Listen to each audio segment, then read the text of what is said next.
नमस्कार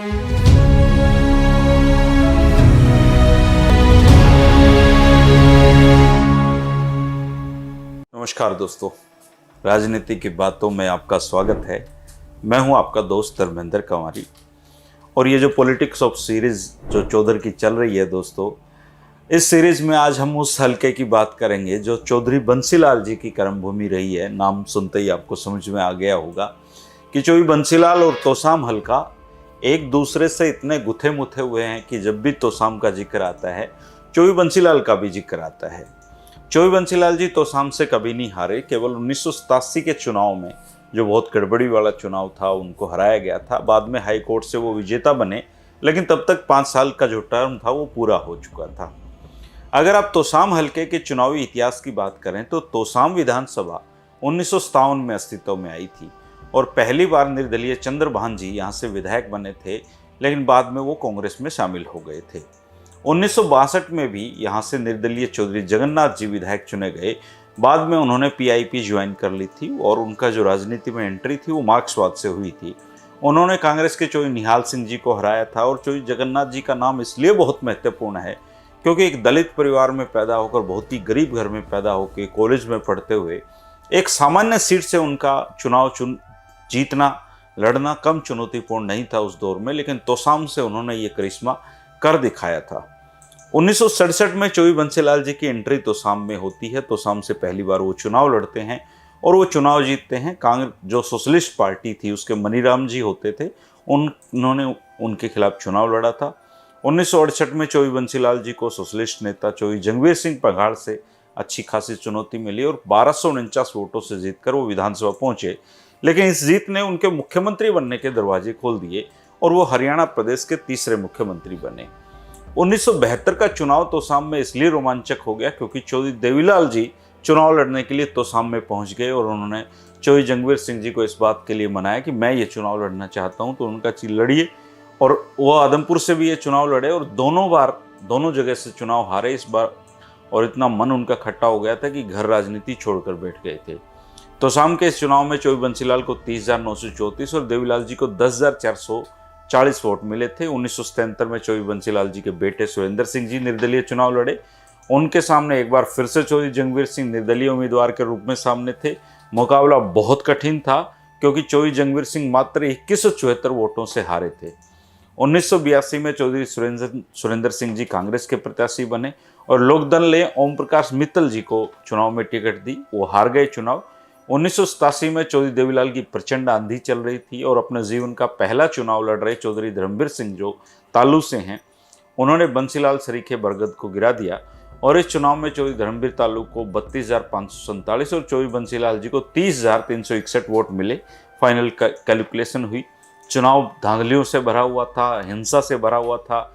चौधरी बंसीलाल जी हाईकोर्ट पहुंचे। हाईकोर्ट ने इस चुनाव में उनको विजेता करार दिया, लेकिन तब तक 5 साल पूरे हो चुके थे। 1991 और 1996 के चुनाव में चौधरी बंसीलाल अपनी हरियाणा विकास पार्टी से चुनाव लड़े और धर्मवीर सिंह जी कांग्रेस के प्रत्याशी के रूप में मैदान में कूदे, लेकिन दोनों बार चौधरी बंसीलाल से हारे। चौधरी धर्मवीर को 2000 में जो चुनाव था उसमें धर्मवीर सिंह जी ने हविपा के सुरेंद्र सिंह जी को हराने में सफलता हासिल की। 2005 में सुरेंद्र सिंह जी ने इनेलो के सुनील कुमार लांबा जी को हराया और उनको हुड्डा मंत्रिमंडल में शामिल किया गया, लेकिन कुछ दिन बाद हवाई हादसे में उनका निधन हो गया और उनके निधन के बाद उनकी जो धर्मपत्नी है किरण चौधरी जी, वो तोसाम में आई, उपचुनाव लड़ा और किसी भी राजनीतिक दल ने उनके सामने कोई प्रत्याशी नहीं खड़ा किया था। 4 निर्दलीय उम्मीदवार जरूर मैदान में थे और 1,26,648 मतों में से उनको 1,25,846 वोट मिले थे और 338 वोट उनके निकटतम प्रतिद्वंदी थे उनको मिले थे। किरण चौधरी जी भी हुड्डा सरकार में मंत्री रही। 2009 में फिर से किरण चौधरी जी ने जीत दर्ज की। उन्होंने इनेलो के कर्नल गजराज सिंह जी को 40,000 से ज़्यादा वोटों से हराया। तीसरे नंबर पर चौधरी जंगवीर सिंह पंघाल जी के जो बेटे हैं, युवा नेता, वहाँ के काफ़ी लोकप्रिय चेहरे हैं, कमल सिंह जी, वो रहे थे। 2014 के चुनाव में भी किरण चौधरी की जीत हुई, लेकिन ये चुनाव अपने आप में इसलिए अनोखा था क्योंकि चौधरी धर्मवीर सिंह के कोटे से भाजपा ने टिकट उनका जो कट्टर समर्थक थे गुणपाल सिंह जी को दी थी, लेकिन चौधरी धर्मवीर सिंह ने अपने भाई राजवीर लाला को निर्दलीय चुनाव मैदान में उतार दिया। टिकट लेकर भी गुणपाल सिंह भाजपा के गुण नहीं गा पाए और जोर लगाकर भी चौधरी धर्मवीर सिंह अपने भाई को निर्दलीय नहीं जिता पाए किरण चौधरी जी पहले नंबर पर रही, दूसरे नंबर पर रही इनेलो की कमला देवी जी और राजबीर लाला जी तीसरे नंबर पर रहे। छठे नंबर पे भाजपा के गुणपाल सिंह थे, उनको मात्र 1822 वोट मिले थे। 2019 के चुनाव में भी किरण चौधरी को कोई चुनौती देने वाला नहीं मिला। हालांकि भाजपा ने जातीय समीकरण बिठाते हुए मोढ़ाल हल्के के पूर्व विधायक शशि रंजन परमार जी को मैदान में उतारा था। बीच चुनाव में उनको हार्ट अटैक भी आया और किरण चौधरी मुकाबले में आगे बढ़ती चली गई और वो चुनाव जीत गई।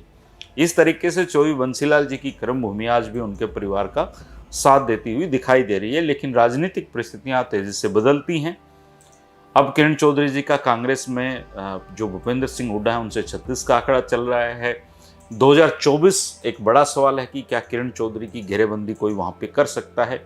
ऐसा भी सुनने में आ रहा है कि जो रणवीर सिंह महिंद्रा जी के जो बेटे हैं अनिरुद्ध जी, वो उनके सामने चुनावी मैदान में उतरेंगे। पार्टी कोई भी हो सकती है, अगर किरण जी कांग्रेस में रहती हैं तो वो भाजपा से उतरेंगे, अगर भाजपा में किरण चौधरी जी चली गई तो वो कांग्रेस से उतर सकते हैं। क्योंकि बाड़ा हल्के में चौधरी रणवीर सिंह महिंद्रा जी ने बहुत मेहनत की लेकिन सफलता नहीं मिल पाई। इस बार वो जीतने की नज़दीक थे, लेकिन इस बार नैना चौटाला वहाँ पे आज धमकी और लोगों ने उनको वोट दे दिए।